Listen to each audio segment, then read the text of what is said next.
एक बार की बात है, एक छोटे से गांव में एक आदमी रहता था। उसके घर के पास में एक पहाड़ था, जहां पर वो रोज सुबह जाता। उस पहाड़ पर थोड़ी देर के लिए वो बैठता, फिर वापस आ जाता। तो रोज की तरह वो सुबह सुबह जा रहा था। पीछे से उसका छोटा सा बेटा आया। उसने आकर के उसका हाथ पकड़ लिया और कहा कि आज मैं भी आपके साथ चलूंगा। उसने पहले तो उसको थोड़ा सा समझाया और मना किया। कहा कि जो रास्ता है वो बहुत ही छोटा है और चढ़ाई बहुत ज्यादा है, तो तुम मेरे साथ नहीं चल पाओगे। लेकिन फिर जब उस बेटे ने जिद करी तो पिता मान गया। तो दोनों पहाड़ पर चढ़ने लगे। पिता ने बेटे का हाथ कस के पकड़ा हुआ था। लेफ्ट साइड में पहाड़ थे, राइट साइड में खाई थी और रास्ता बहुत ही छोटा था। और वो पहाड़ की चोटी तक पहुंचने ही वाले थे, तभी रास्ते में एक बड़ा सा पत्थर आया।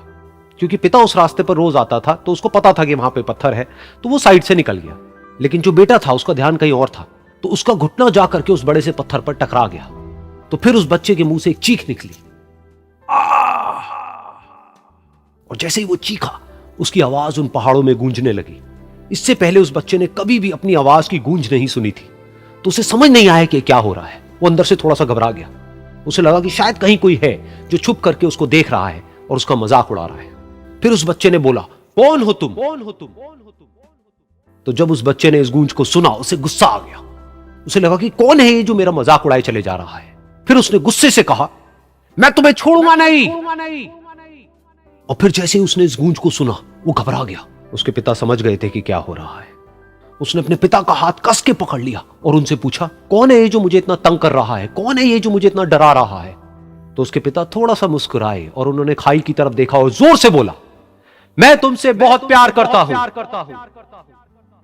ये सुनकर वो बच्चा हैरान हो गया। उसे समझ नहीं आया कि हो क्या रहा है, कि वही इंसान जो उसका मजाक उड़ा रहा है और उसको तंग कर रहा है, वो उसके पिता को बोल रहा है कि मैं तुमसे बहुत प्यार करता हूं। तो उसके पिता ने अपने बेटे को देखा और वो समझ गए कि उसके मन में क्या चल रहा है। और फिर दोबारा उन्होंने बोला, तुम बहुत अच्छे हो।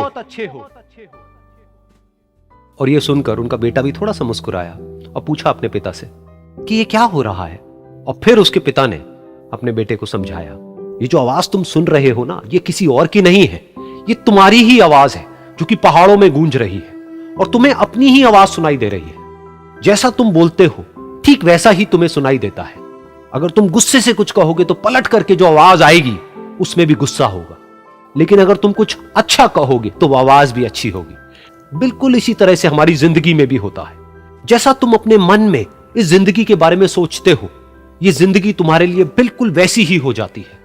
अगर तुम मन ही मन अपने आप को ये बोलते रहोगे कि मेरी जिंदगी तो बहुत ही बुरी है, तो तुम्हारी जिंदगी सच में बुरी हो जाएगी। और अगर तुम अपनी जिंदगी से प्यार करोगे तो तुम्हारी जिंदगी भी तुमसे प्यार करेगी। ये बात उस बच्चे के दिमाग में घर कर गई और फिर वो दोनों उस पहाड़ की चोटी पर गए। लेकिन बच्चे के दिमाग में यही बात घूम रही थी। और फिर वो बच्चा खिलखिला के हंसा और उसने अपने दोनों हाथ खोले और अपनी